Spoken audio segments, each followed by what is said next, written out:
ISM news కి స్వాగతం. ముందుగా బులెటిన్ లో హెడ్లైన్స్. మాజీ MLA Mohammed Abdul Hafeez Khan press meet.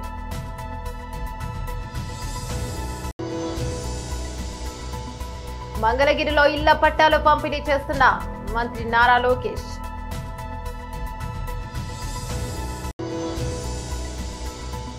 కంచె గచ్చిబౌలి భూములపై కేటీఆర్ సంచలన వ్యాఖ్యలు.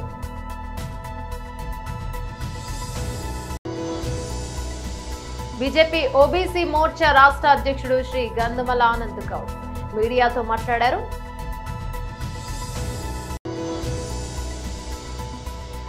తనకి పెళ్లికి సంబంధించిన ప్లాన్ ఏమీ లేదు యాంకర్ ప్రదీప్. డీటెయిల్స్ చూస్తే మాజీ MLA Mohammed Abdul Hafeez Khan press meet నిర్వహించారు.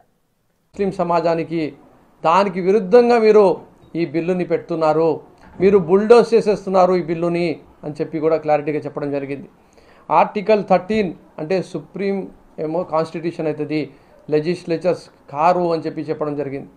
మరి కాన్స్టిట్యూషన్ మాకు ఏం రైట్స్ ఇస్తుంది అంటే ఆర్టికల్ 13లో కానీ, ఆర్టికల్ 14లో కానీ, ఆర్టికల్ 25లో కానీ, 26లో కానీ, 25, 26లో అయితే చాలా స్పష్టంగా మాకు ఫ్రీడమ్ ఆఫ్ రిలీజియను, మేము మా ఇన్స్టిట్యూషన్స్ని స్థాపించుకోవడము, భూములు కొనుక్కోవడము, పెట్టుకోవడము, దానికి మొత్తం నడిపించుకోవడము అనేది మొత్తము ముస్లిమ్సే కాదు ప్రతి ఒక్క రిలీజియన్కి సంబంధించిన మనిషి భారతదేశంలో చాలా ఫ్రీడమ్తో చేసుకోగలుగుతారు అని చెప్పి చెప్పడం జరిగింది. అలాగే ఆర్టికల్ 14లో ఎక్కడ కూడా డిస్క్రిమినేషన్ జరగకూడదు. డిస్క్రిమినేషన్ అంటే మతపరంగానో లేదంటే జాతి పరంగానో కులపరంగానో ఎక్కడ కూడా వాళ్ళకు అన్యాయం జరగకూడదు అని చెప్పి కూడా చెప్పడం జరుగుతుంది. నిన్న తెచ్చిన బిల్లులో ఈ బిల్లు ఎందుకు తీసుకొని వచ్చినారు, ఎవరు తీసుకొని వచ్చినారు, దానికి ఎవరు మద్దతు ఇస్తున్నారు అనేది కొంచెం మనం ఆలోచించుకోవాల్సిన అవసరం ఉంది. ఎవరు తీసుకొని వచ్చినారు? బీజేపీ పార్టీ తీసుకొని వచ్చింది. బీజేపీ పార్టీ ఎన్నడూ ఏ రోజైనా ముస్లింలకు సహకరించిందా? అట్లాంటి దాఖలాలు ఏమైనా ఉన్నాయా? లేవు. 10 సంవత్సరాలు వాళ్ళు ప్రభుత్వంలో ఉండినారు. వాళ్ళ దగ్గర ఒక్కడు ముస్లిం మైనార్టీలో ఎంపీ కానీ సీట్ ఇవ్వడం కానీ, ఎంపీగా గెలవడం కానీ, లేదంటే మంత్రిగా చేయడం కానీ జరిగిందా? జరగలేదు. మరి వాళ్ళు ఎప్పుడు ఏం మాట్లాడినా పాకిస్తాను, ఖబ్రస్తాను, ముసల్మాను, తాలిబొట్లు కూడా తీసుకొని వెళ్ళిపోతారు అని సాక్షాత్తు ప్రైమ్ మినిస్టర్ నరేంద్ర మోడీ గారు లాంటి వాళ్ళే మాట్లాడడం జరిగింది. అంటే ముస్లిం సమాజానికి కించపరచడానికి, వాళ్ళకు మార్జినలైజ్ చేయడానికి, వాళ్ళకు పూర్తిగా అణచివేయడానికి ప్రయత్నం చేస్తున్న పార్టీ బీజేపీ పార్టీ. మరి అలాంటి పార్టీ ముస్లిం సమాజానికి మేలు చేసే కార్యక్రమం చేస్తుంది అని చెప్పి మినిస్టర్ రిజిజు గారు చెప్పినా, లేదంటే వాళ్ళ బీజేపీ పార్టీ నుంచి ఎంపీలో చెప్పినా ఎవరు కూడా నమ్మే పరిస్థితిలో లేము, ఉండము అని చెప్పి కూడా మీకు అందరికీ తెలియజేస్తున్నాము. అలాగే ఈ బిల్లు కోసము 288 మంది ఓట్లు వేస్తే 232 మంది అగెన్స్ట్గా ఓటు వేయడం జరిగింది. ఈరోజు వాళ్ళకు సంఖ్యాబలం ఉంది ఎన్డీఏ ప్రభుత్వానికి. కాబట్టి ముస్లిం సమాజానికి వాళ్ళ జాయింట్ పార్లమెంటరీ కమిటీలో కూడా అపోజిషన్ పార్టీలు ఉండని, ముస్లిం సంఘాలు ఉండని, వాళ్ళు చెప్పిన అమెండ్మెంట్స్ని అందరినీ కూడా బేఖాతరు చేసి వాళ్ళు ఈరోజు బిల్లుని పాస్ చేయడం జరిగింది.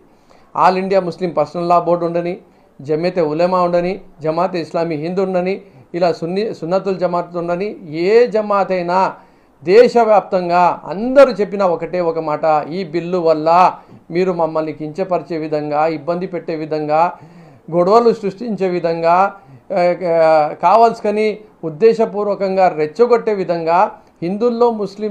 మంగళగిరిలో ఇళ్ల పట్టాలు పంపిణీ చేస్తున్న మంత్రి నారా లోకేష్. మీడియా మిత్రులందరికీ నా హృదయపూర్వక నమస్కారాలు. గతంలో జేసీబీ పాలన చూసాం. ఈరోజు ఎన్డీఏ ప్రభుత్వంలో దశాబ్దాలుగా నివసిస్తున్న ఎక్కడైతే ప్రాంతంలో ప్రజలున్నారో వాళ్ళందరికీ ఇళ్ల పట్టాలు ఉచితంగా ఇవ్వాలనేది ఒక లక్ష్యంగా పెట్టుకుని ప్రభుత్వం ముందెళ్ళింది. దాంట్లో భాగంగా ఆంధ్ర రాష్ట్రంలోనే ఎన్డీఏ ప్రభుత్వం ఏర్పడిన తర్వాత మొదటి పట్టా మంగళగిరిలో ఉండవల్లి గ్రామంలో ఇస్తాం జరిగింది. ఇది 2024 ఎన్నికల్లో నేను ప్రజలకు ఇచ్చిన హామీ. ప్రధానంగా మంగళగిరిలోకి వచ్చేగల వేలాది మంది దశాబ్దాలుగా ఒక ప్రాంతంలో నివసిస్తాం జరుగుతుంది. వాళ్ళందరూ కోరింది ఒకటే, మళ్ళీ మీరు వేరే ప్రాంతాల్లో మమ్మల్ని తరలిస్తే మళ్ళీ మేము అక్కడ ఇల్లు కట్టుకోవాలా, అంతేకాకుండా అక్కడికి వెళ్లాలన్నా రావాలన్నా ఇబ్బంది పడుతున్నాం, మేము ఎక్కడ నివసిస్తున్నాం అదే రెగ్యులరైజ్ చేయండి మాకు అని పదే పదే వాళ్ళని కోరటం జరిగింది. నేను ఆనాడే చెప్పా, గౌరవంగా బట్టలు పెట్టి పట్టాలు ఇస్తానని హామీ ఇస్తాం జరిగింది. కూటమి ప్రభుత్వం ఏర్పడిన మొదటి 10 నెలల్లో మంగళగిరి నియోజకవర్గంలో సుమారుగా 3,000 పట్టాలు మొదటి విడతలో అందజేస్తాం జరుగుతుంది. మీరందరూ ఒక్కసారి చూస్తే 2019 నుంచి నేను ఇక్కడ మంగళగిరిలో పోటీ చేశాను. 5,300 ఓట్ల మెజారిటీతో ఓడిపోవటం జరిగింది. మొదటి రోజు బాధ కలిగింది, కానీ రెండో రోజు నుంచి నాకు కసి పెరిగింది. ఓడిపోయిన దగ్గరనే కష్టపడాలి, ప్రజల మనసు తిరిగి గెలుచుకోవాలి, ప్రజల కోసం అహర్నిశలు సేవ చేయాలి లక్ష్యంతో నేను పనిచేస్తాం జరిగింది. 2019 నుంచి 24 వరకు సొంత నిధులు ఖర్చు పెట్టి దాదాపు 26 సంక్షేమ అభివృద్ధి కార్యక్రమాలు మంగళగిరి ప్రజల కోసం నేను చేస్తాం జరిగింది. ఒక పక్కన వాళ్ళ ఆరోగ్యం కానివ్వండి, దాని ఆరోగ్యం కోసం ఎన్టీఆర్ సంజీవిని పేరుతో తాడిపల్లిలో క్లినిక్, మంగళగిరిలో క్లినిక్, దుగ్గిరాలకి ఒక మొబైల్ క్లినిక్ కూడా నేను ఏర్పాటు చేస్తాం. దాంట్లో ఉచితంగా మందులు ఇప్పుడు కూడా అందజేస్తున్నాం. ఊర్లో ఎవరైనా పెళ్లి జరిగితే వాళ్ళకి బట్టలు పెట్టే బాధ్యత మేము తీసుకున్నాం. ఇంతేకాకుండా గత ప్రభుత్వం తాగునీరు కనీసం వాటర్ ట్యాంకర్ ఇచ్చే పరిస్థితి లేకుండా పోయింది. వాటర్ ట్యాంకర్లు పెట్టి ఉచితంగా నీరు కూడా అందిస్తాం జరిగింది. వర్షాకాలం వస్తే కొన్ని ఏరియాలో గత ప్రభుత్వం కొంచెం డస్ట్ వేసేదానికి లేదంటే గ్రావెల్ పోసేదానికి కూడా ఇబ్బంది పడితే అది కూడా చేస్తాం జరిగింది. కోవిడ్ వచ్చినప్పుడు ఆక్సిజన్ అందజేస్తాం, టెలిమెడిసిన్ కానివ్వండి, ఇదంతా చేసుకుంటా వచ్చాం. ఇట్లా 26 సంక్షేమ అభివృద్ధి కార్యక్రమాలు చేస్తాం జరిగింది. అన్నట్టు స్పోర్ట్స్ పెద్ద ఎత్తున మంగళగిరి ప్రీమియర్ లీగ్తో చేస్తాం జరిగింది. 3 రౌండ్లు చేశాం. ప్రతి గ్రామానికి ఒక కిట్ ఇచ్చి పిల్లల్లో పోటీతత్వం పెంచి ఎక్కువ ఒక ప్రీమియర్ లీగ్ ఏర్పాటు చేయాలని చేశాం. అంతేకాకుండా ఒక ప్లే గ్రౌండే ఏర్పాటు చేసి ప్రాక్టీస్ కానీ ట్రైనింగ్ కూడా ఆనాడు ఏర్పాటు చేస్తాం జరిగింది. ఇట్లా 26 కార్యక్రమాలు. కంచ గచ్చిబౌలి భూములకు సంబంధించి నెలకొన్న వివాదంపై మాజీ మంత్రి బీఆర్ఎస్ వర్కింగ్ ప్రెసిడెంట్ కేటీఆర్ గురువారం సంచలన వ్యాఖ్యలు చేశారు. ఆ భూములను ఎవరూ కొనుగోలు చేయొద్దని హెచ్చరించారు. ఎవరైనా కొనుగోలు చేస్తే నష్టపోతారని చెప్పారు. బీఆర్ఎస్ అధికారంలోకి వచ్చాక కేజీఎఫ్ భూములను తిరిగి స్వాధీనం చేసుకుంటున్నామని స్పష్టం చేశారు. కేజీఎఫ్ భూములు 400 ఎకరాలను గ్రీన్ జోన్ గా ప్రకటించి ఎకో పార్క్ తీర్చిదిద్దే హైదరాబాద్ సెంట్రల్ యూనివర్సిటీ హెచ్సియుకి కానుకగా ఇవ్వాలని బీఆర్ఎస్ అధినేత మాజీ ముఖ్యమంత్రి కేసీఆర్ నిర్ణయించినట్లు తెలిపారు. కేజీఎఫ్ భూములు హైదరాబాద్ ప్రజలకు చెందినవని, ఈ భూములను అమ్మే ఆలోచనలు మానుకోవాలని ప్రభుత్వానికి కేటీఆర్ హితవు పలికారు. ఈ విషయంలో ప్రభుత్వం వెనక్కి తగ్గేదాకా ఉద్యమిస్తామని స్పష్టం చేశారు. ఇక హైదరాబాద్ ప్రజల భవిష్యత్తు కోసం బీఆర్ఎస్ పోరాడుతుందని తెలిపారు. ఈ మేరకు గురువారం తెలంగాణ భవన్ లో కేటీఆర్ మీడియాతో మాట్లాడుతూ CM Revanth Reddy real estate broker లాగా ప్రవర్తిస్తున్నారని సంచలన వ్యాఖ్యలు చేశారు. మరోవైపు యూనివర్సిటీ విద్యార్థులు, మరోవైపు పర్యావరణ ప్రేమికులు, ప్రతిపక్షాలు కేజీఎఫ్ భూముల పరిరక్షణ కోసం ఉద్యమిస్తున్న రేవంత్ రెడ్డి పట్టించుకోవడం లేదని మండిపడ్డారు. ఈ విషయంలో బీఆర్ఎస్ పార్టీ విధానం స్పష్టంగా వెల్లడించామని, కాంగ్రెస్ పార్టీ విధానం ఏమిటనేది స్పష్టం చేయాలని కేటీఆర్ డిమాండ్ చేశారు. గత వారం 10 రోజులుగా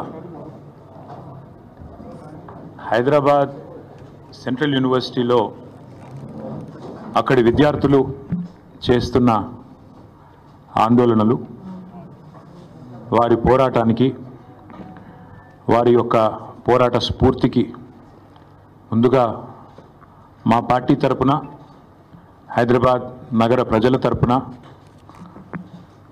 హృదయపూర్వకంగా వారికి సల్యూట్ చేస్తూ, ఎందుకంటే అసామాన్య ప్రతిఘటన, గొప్ప పోరాట పటిమ, ఒక తెలంగాణ ఉద్యమంలో ఆనాడు ఒక ఉస్మానియాలో, ఒక కాకతీయ యూనివర్సిటీలో, ఒక మహాత్మా గాంధీ యూనివర్సిటీలో, పాలమూరు యూనివర్సిటీలో, శాతవాహన యూనివర్సిటీలో ఎట్లాంటి పోరాటాన్ని అయితే ఆనాడు చూసినామో అంతకు ధీటుగా ఈరోజు రాష్ట్ర ప్రభుత్వాన్ని సవాల్ చేస్తూ ఈ పోరాటంలో వీరోచితంగా ముందున నడుస్తున్న మా తమ్ముళ్ళకి, చెల్లెళ్ళకి హృదయపూర్వకంగా తెలంగాణ ప్రజల తరపున వారికి సల్యూట్, వారికి నా ధన్యవాదాలు కూడా చెప్తా ఉన్నాను.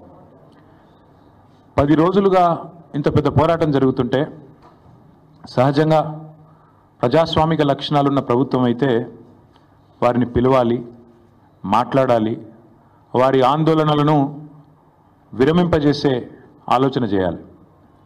కనీసం వారితో పిలవకపోయినా కనీసం అక్కడికన్నా ప్రభుత్వ ప్రతినిధులను పంపి ఒక మంత్రి గారినో లేదా బాధ్యత గల వ్యక్తులను అధికారులను పంపి వారికి కొంత వివరించి చెప్పే ప్రయత్నం చేయాలి. కానీ ఈ ప్రభుత్వ వైఖరి ఎట్లా ఉంది? ఆందోళనలు చేస్తున్న విద్యార్థులను పట్టుకొని గుంటనక్కలు, అక్కడ జింకలు లేవు, గుంటనక్కలు ఉన్నాయని స్వయంగా ముఖ్యమంత్రి గారు మాట్లాడుతున్నారు.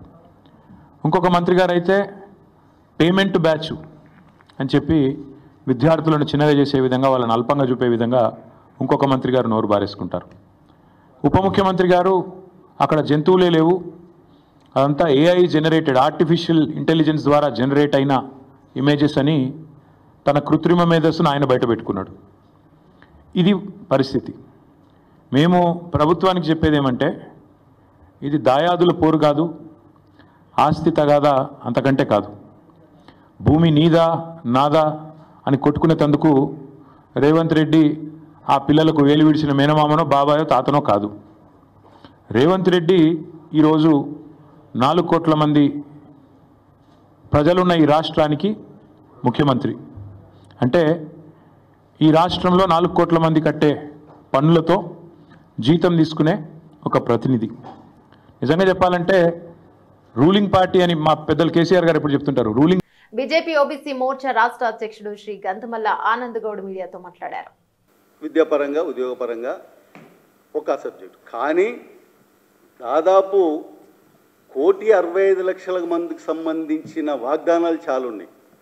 ఇదేమో రాజకీయంగా, అంటే రాజకీయ పదవులలో స్థానిక ఎన్నికలలో రిజర్వేషన్ కల్పిస్తే నాయకత్వం పెరిగి బీసీలకు బాగా జరుగుతుంది అనే ఒక ఉద్దేశంతో ఆ రోజు ఆయన ప్రకటించింది.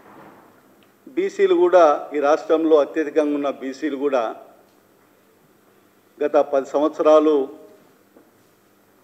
ఈ బీఆర్ఎస్ ప్రభుత్వం యొక్క పాలనను చూసి విసిగిపోయి కేసీఆర్ చేసినవి చాలా వరకు ఇబ్బంది పడ్డ ప్రజలు కాంగ్రెస్ పార్టీ రేవంత్ రెడ్డి నాయకత్వంలో పిసిసి ప్రెసిడెంట్గా నమ్మి ఓటేశారు.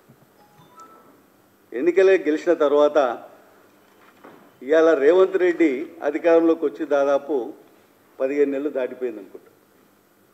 ఓకే, నువ్వు వాగ్దానం చేసినావు, బీసీల పట్ల చాలా ప్రేమ ఉంది, నీకుంది, నీ పార్టీకి ఉంది, నీ రాహుల్ గాంధీకి ఉంది, నీ సోనియా గాంధీకి ఉంది, ఇంతమందికి చాలా ప్రేమ ఉంది, సంతోషం. కానీ నువ్వు అధికారంలోకి వచ్చిన తర్వాత నువ్వు చేసిన వాగ్దానాలలో ఒకటి 42% బీసీల రిజర్వేషన్ గురించి తీసుకొచ్చినావు, కులగణన చేసినావు. ఆ కులగణనలో కూడా నువ్వు చేసింది తప్పంటే ఈ రిజర్వేషన్ అమలు కాదని మళ్ళీ ఇంకొక మాట చెప్తున్నావు. నువ్వు చేసింది తప్ప ఒప్ప. అంతకుముందున్న 50% బీసీలలో 10% ముస్లింలను తీసుకొచ్చి ఉన్న 12%లో 10% ముస్లింలను మొత్తం తీసుకొచ్చి బీసీలలో పెట్టి ఈ 42%లో నువ్వు ఎంతమంది ముస్లింలకు ఎంఐఎం నాయకులకు న్యాయం చేయాలనుకుంటున్నావో అస్సలు నీ ఉద్దేశం బయటపడ్డది. అది మా మీద రుద్ది మేమేదో బీసీకి వ్యతిరేకమని చెప్పాలని ప్రయత్నం చేస్తున్నాం. కానీ అస్సలు పాయింట్ మీరు అర్థం చేసుకుంటలేరు. ఒక వ్యక్తి ఎప్పుడన్నా ఒక వ్యాపారం చేయాలని అప్పులు చేస్తాడు. నేను ఇది చేస్తా, అది చేస్తా, మీకు ఇట్లా లాభాలు వస్తాయి, అట్లా లాభాలు వస్తాయి, నేను ఇస్తా అంటాడు. ఆ తర్వాత అవి తీర్చలేక కోర్టుకు పోతారు, ఐపీ అని పెట్టుకుంటారు, ఇన్సాల్వెన్సీ అని పెట్టుకుంటారు, ఐపీ. రేవంత్ రెడ్డి గారు ఇవాళ తెలంగాణ ప్రజలకు ఐపీ పెట్టుకుండు, కోర్టుకు పిటిషన్ వేసిండు, ఇన్సాల్వెన్సీ పిటిషన్ వేసిండు. ఏంది, నేను దివాలౌట్ అయిపోయినా, నన్నెవరు నమ్ముతలేరు, నాకు అప్పు ఉడతలేదు, నేను ఎక్కడికి వెళ్ళినా ఎవ్వరు కూడా చేతులు ఎత్తేస్తున్నారు, ఇట్లనే చేస్తారు, ఈ ఐపీ పెట్టుకుంటూ ఇట్లనే చేస్తారు. ఎందుకంటే నా దగ్గరికి ఎవరు రావద్దు, నేను అయిపోయినా అని చేతులు లేవెట్టేస్తారు. రాష్ట్ర ప్రజలకు ఆయన నోటితోనే ఆయన చెప్పిండు. రాష్ట్ర ప్రజలు బులితెర యాంకర్ ప్రదీప్ మీడియాతో మాట్లాడారు. ఇక తన గురించి సోషల్ మీడియాలో తన వివాహం గురించి సామాజిక మాధ్యమాల్లో విస్తృతంగా ప్రచారం జరుగుతుంది. ప్రచారంపై ఆయన తాజాగా ఒక ఇంటర్వ్యూలో స్పందించారు. ప్రస్తుతానికి పెళ్లికి సంబంధించిన ఆలోచనలు ఏమీ లేవని, జీవితంలో స్థిరపడాలని అనుకుంటున్నానని తెలిపారు. తనకు కొన్ని కళలు లక్ష్యాలు ఉన్నాయని వెల్లడించారు. మొదట వాటిని సాధించాలని ఆయన పేర్కొన్నారు. ఇక తన కళలు లక్ష్యాలు కాస్త ఆలస్యం కావడంతో మిగిలిన విషయాలకు కూడా కొంత సమయం పడుతుందని అన్నారు. అయితే అన్ని సరైన సమయానికి పూర్తవుతాయని తాను బలంగా నమ్ముతున్నానని చెప్పారు. రాజకీయ నాయకురాలితో తనకు వివాహం జరగనుందని కొందరు ప్రచారం చేస్తారని అన్నారు. అంతకుముందు ఒక రియల్ ఎస్టేట్ కుటుంబానికి చెందిన అమ్మాయితో కూడా పెళ్లి జరుగుతుందని పుకార్లు వచ్చాయని, త్వరలో ఒక క్రికెటర్ అంటారేమో అని నవ్వుతూ అన్నారు. ఇక అవన్నీ కేవలం వినోదాత్మక ప్రచారాలు మాత్రమేనని ప్రదీప్ అన్నారు. కామారెడ్డి జిల్లా కేంద్రంలో ప్రభుత్వ సలహాదారులు మహమ్మద్ షబీర్ అలీ ఆదేశాల మేరకు రాజ్యాంగ పరిరక్షణ పాదయాత్ర 4 ఇక 26వ వార్డులో జయబాపు జై సంవిధాన్ అభియాన్ కార్యక్రమాన్ని ప్రతిజ్ఞా భూని వార్డులో ఇంటింటికి తిరుగుతూ ప్రజలకు వివరిస్తూ వెళ్తుంటే మంచి స్పందన వచ్చిందని కార్యక్రమంలో ముఖ్య అతిథిగా పాల్గొన్న కామారెడ్డి జిల్లా కాంగ్రెస్ పార్టీ అధ్యక్షులు కైలాష్ శ్రీనివాసరావు హాజరై మాట్లాడారు. కార్యక్రమంలో పట్టణ కాంగ్రెస్ పార్టీ అధ్యక్షులు పండ్ల రాజు, బ్లాక్ కాంగ్రెస్ అధ్యక్షులు గోనె శ్రీనివాస్, యువజన కాంగ్రెస్ అధ్యక్షులు గుడుగుల శ్రీనివాస్, వార్డు మాజీ కౌన్సిలర్ పిడుగు మమత, సాయిబాబు, మాజీ కౌన్సిలర్ కన్నయ్య, ప్రసన్న, లడ్డు, పిపిరి చందు, సాయిలు, కిరణ్, సత్యం, జాకీర్, లక్కపదిని, గంగాధర్, మహిళలు, వార్డు ప్రజలు పాల్గొన్నారు.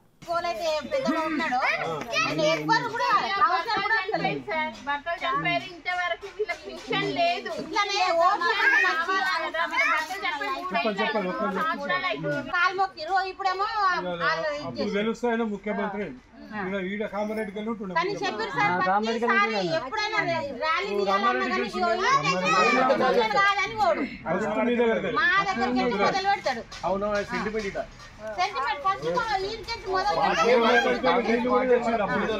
ఎందుకంటే మమ్మల్ని మేము ఆయన నమ్ముతాం, ఆయన మమ్మల్ని నమ్ముతాడు. మళ్ళీ నేను చైర్మన్ ఉన్నప్పుడు కూడా ఎప్పుడంటే అప్పుడు సార్లు పంపిస్తుండే.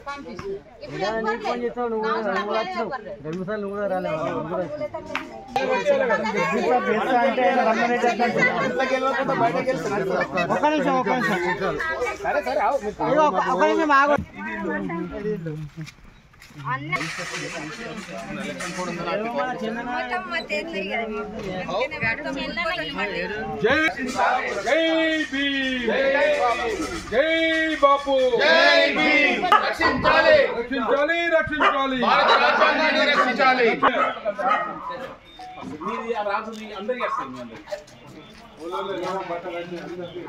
భారత రాజ్యాంగాన్ని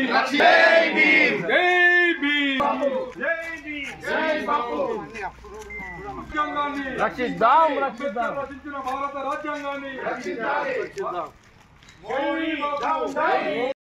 4వ వార్డులో దళిత వాడలో రాజ్యాంగ పరిరక్షణ పాదయాత్రను చేపట్టడం జరిగింది.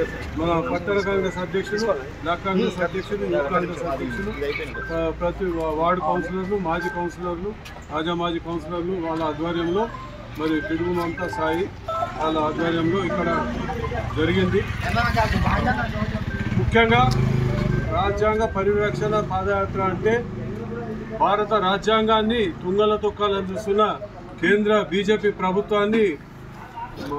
ప్రభుత్వాన్ని తరిమి కొట్టాలనే ఉద్దేశంతో రాహుల్ గాంధీ గారు ఇచ్చిన ఈ యొక్క కార్యక్రమాన్ని వాడల గ్రామంలో విలేజ్లో దేశవ్యాప్తంగా జై బాపు, జై భీమ్, జై సంవిధాన్ అభియాన్ యొక్క కార్యక్రమాన్ని చేపట్టి ఈ రోజుతో ఆగదు. ఇది టోటల్గా రాజ్యాంగాన్ని పరిరక్షించడానికి సుమారు సంవత్సర కాలం పాటు గ్రామంలో, గల్లీలో, వీధిలో, జిల్లా కేంద్రంతో పాటు మండల కేంద్రాల్లో కూడా ఈ యొక్క కార్యక్రమం చేపట్టడం జరుగుతుంది. కామారెడ్డి నియోజకవర్గంలో షబీర్ అలీ గారి నాయకత్వంలో, రాష్ట్రంలో మహేష్ కుమార్ గౌడ్ గారు పిసిసి అధ్యక్షులు, అలాగే రేవంత్ రెడ్డి గారి నాయకత్వంలో చేపట్టడం జరుగుతుంది.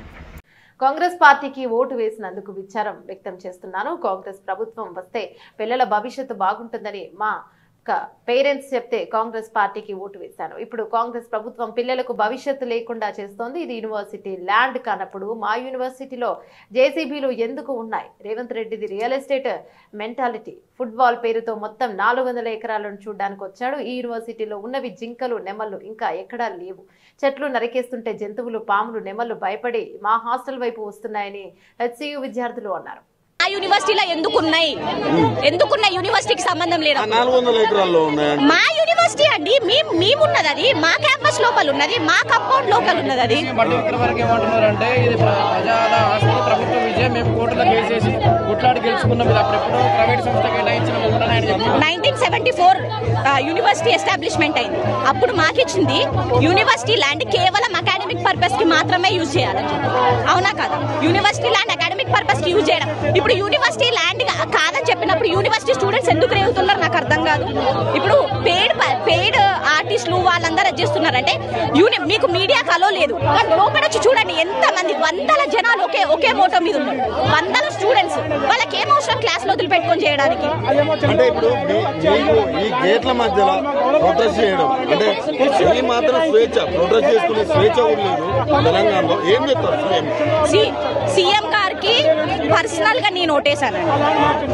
జరిగిన సీఎం ఎలక్షన్స్ లో పర్సనల్ గా నేను ఓటేసాను. Now I'm regretting that decision. ఎందుకంటే ఆయన మాకు మా పేరెంట్స్, మా ఫ్యామిలీస్ చెప్పింది ఏంటంటే కాంగ్రెస్ పరిపాలన వస్తే పిల్లల భవిష్యత్తుకి, ఎంప్లాయ్మెంట్ కి వాళ్ళు ఆలోచిస్తారని చెప్పి. అది ఇక్కడ పిల్లల భవిష్యత్తుని తీసేసి వాళ్ళు కట్టుకునే డెవలప్మెంట్ ఎవరికి ఉపయోగం అండి? ఇప్పుడు స్టేట్ భవిష్యత్తు బాగుంటుందని కాంగ్రెస్ కోటేశారు. మరి ఇప్పుడు ఎలా ఉంది? ఇప్పుడు రిగ్రెట్ అవుతున్నా నేను ఆ డిసిషన్ ని రిగ్రెట్ అవుతున్నా నేను. ఎందుకంటే ఇప్పుడు యూనివర్సిటీ ఆఫ్ హైదరాబాద్ ల్యాండ్ కాదని చెప్పినప్పుడు మరి రేవంత్ రెడ్డి గారు ఎందుకు రియాక్ట్ అవ్వట్లేదు?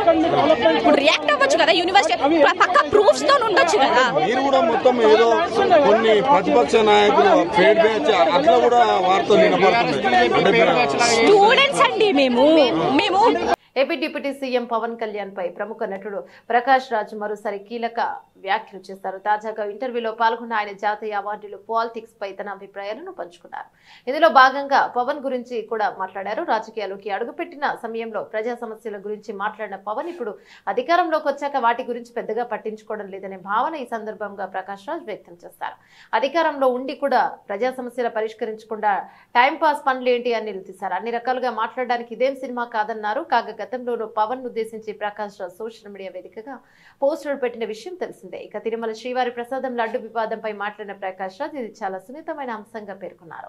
ఇలాంటి వాటి గురించి మాట్లాడేటప్పుడు సరైన ఆధారాలతో జాగ్రత్తగా వ్యవహరించాల్సిన అవసరం ఉందన్నారు. ఒకవేళ నిజంగా లడ్డు తయారీలో కల్తీ జరిగి ఉంటే బాధ్యులను వెంటనే శిక్షించాలని తెలిపారు. అలాగే తాను సనాతన ధర్మాన్ని వ్యతిరేకిని కాదని అన్నారు. బులెటిన్ ముగించే ముందు హెడ్లైన్స్ మరోసారి. మాజీ MLA Mohammed Abdul Hafeez Khan press meet.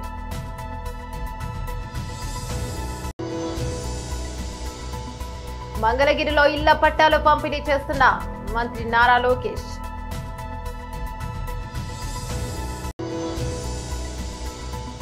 కంచె గచ్చిబౌలి భూములపై కేటీఆర్ సంచలన వ్యాఖ్యలు.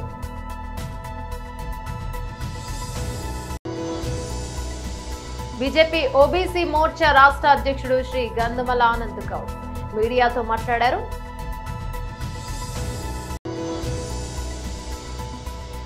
తనకి పెళ్లికి సంబంధించిన ప్లాన్ ఏమీ లేదు యాంకర్ ప్రదీప్.